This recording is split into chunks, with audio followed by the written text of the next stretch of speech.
양식, 이 시간은 야고보서 3장 1절부터 12절 말씀을 통해서 당신의 혀를 조심하라 라는 제목으로 말씀을 전하겠습니다.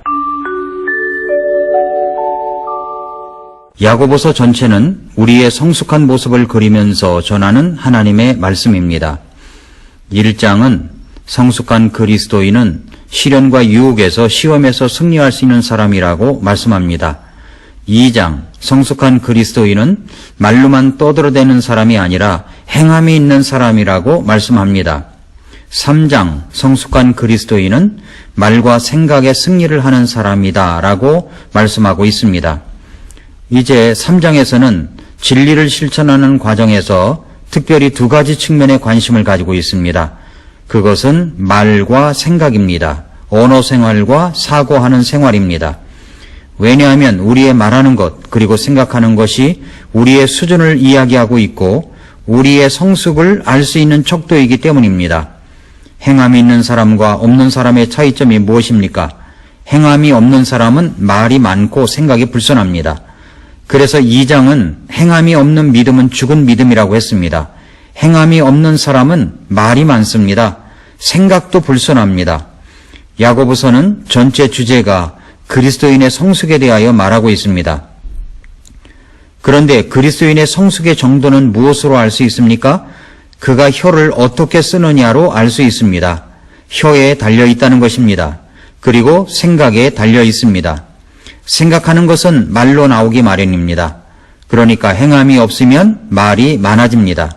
혀를 어떻게 사용하느냐에 따라 달렸습니다. 행함이 없으면 생각이 불순해집니다. 이런 말 들어보셨습니까? 위대한 마음을 가진 사람은 사상을 이야기하고 평범한 마음을 가진 사람은 사건을 이야기하기를 좋아하고 협소한 마음을 가진 사람일수록 사람 이야기하기를 좋아한다. 이런 말입니다.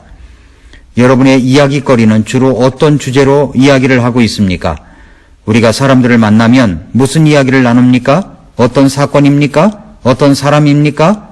결국 혀로 사건을 이야기하고 혀로 사람에 대해서 이야기합니다.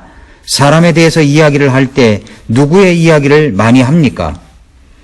어느 교회에 말이 몹시 거칠고 혀를 통제하지 못하는 성도 한 사람이 있었습니다.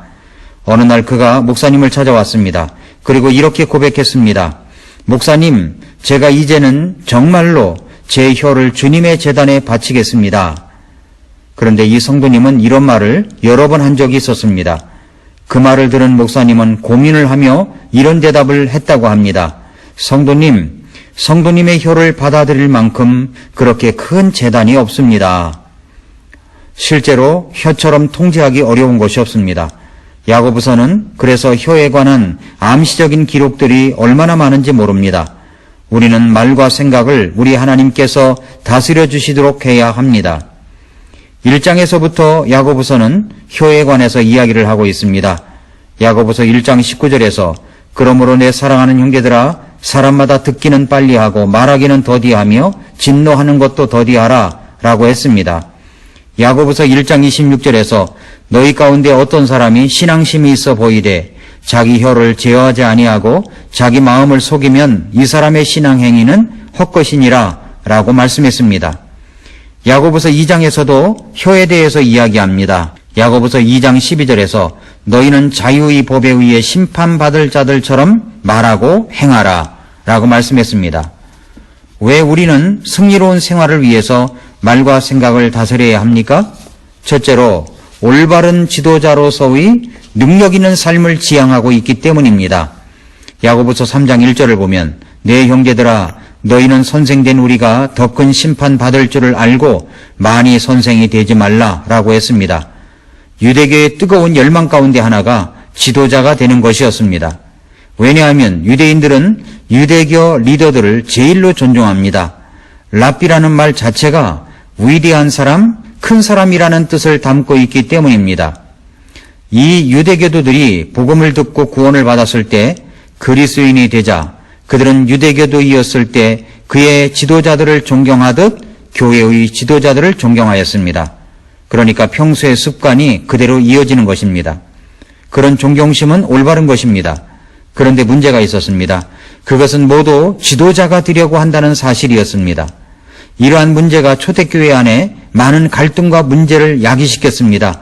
이 때문에 질서가 있고 신성해야 할 교회 안에서 세력 다툼과 자리 다툼이 일어나고 있었습니다. 그리하여 야고보는 선생된다는 것은 좋은 것만은 아니다. 선생이 된다는 것은 그만큼 책임이 커지는 것이고 책임이 크다는 사실은 하나님 앞에서 받을 심판도 크다라고 경고하고 있는 것입니다. 예수님께서는 지도자에 대해서 무슨 말씀을 하셨습니까?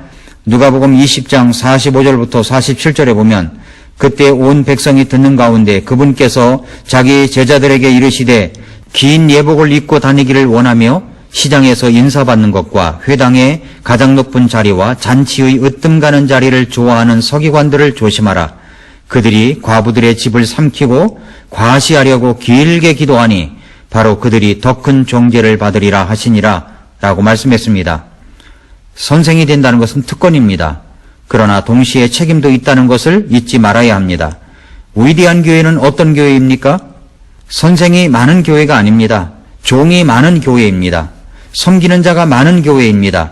지배하려는 사람들, 잔소리 잘하는 사람들이 많은 교회가 훌륭한 교회가 아닙니다. 겸손한 자세로 남을 나보다 낮게 여기고 섬기기를 즐기는 사람들이 많은 교회가 훌륭한 교회인 것입니다. 야고보서 3장 2절을 보면 우리가 다 많은 것에서 실족하나니 만일 어떤 사람이 말에서 실족하지 아니하면 바로 그 사람은 완전한 사람이요 능히 온몸도 제어하는 사람이라 라고 말씀했습니다. 지도자들은 말을 많이 하는 위치에 있는 사람들입니다. 그러니까 말이 많으면 실수도 그만큼 많게 되는 것입니다. 사실 저도 실수가 더 많습니다. 이 언어의 실수가 참 많습니다.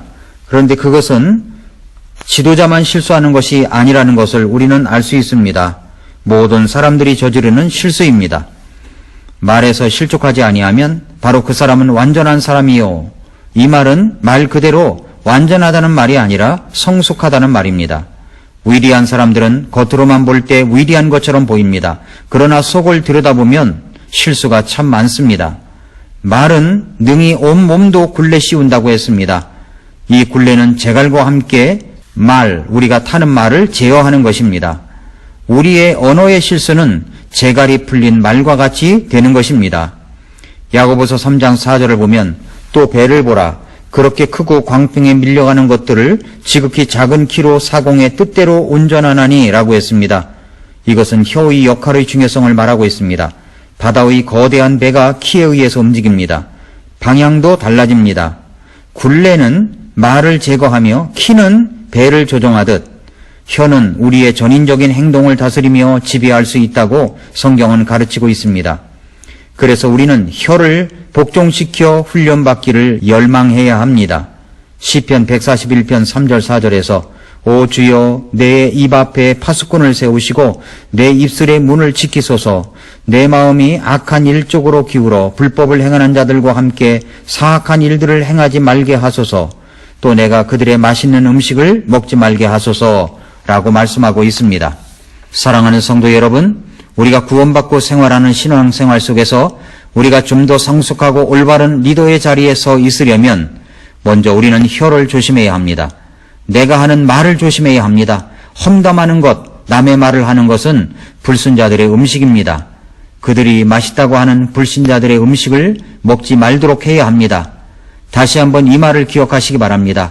위대한 마음을 가진 사람은 사상을 이야기하고 평범한 마음을 가진 사람은 사건을 이야기하지만 협소한 마음을 가진 사람일수록 사람 이야기하기를 좋아한다. 이 말입니다. 사랑하는 성도 여러분, 우리가 말하는 것에 따라서 우리의 성숙도가 달라집니다. 여러분이 오늘 이야기하려고 하는 주제는 무엇입니까?